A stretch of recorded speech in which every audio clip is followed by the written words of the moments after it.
2019 నాటికి ప్రత్యేక కార్పొరేషన్ ద్వారా ఇంటింటికి తాగునీటి కుళాయి అందిస్తామని మంత్రి లోకేష్ హామీ ఇచ్చారు.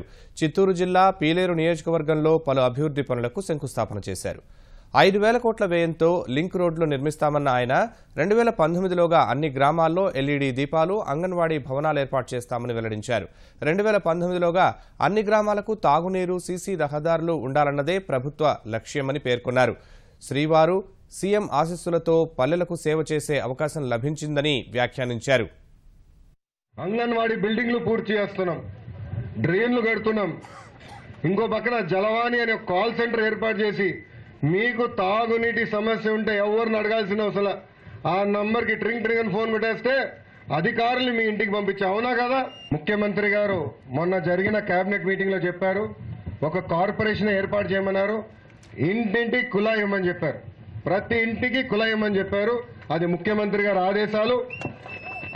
దాని మేరకు నేను ఆల్రెడీ ఇరిగేషన్ శాఖతో మంత్రివర్యులతో, అటు పక్కన మున్సిపల్ అడ్మినిస్ట్రేషన్ మంత్రివర్యులతో కూడా కూర్చుని పరిశీలించాం.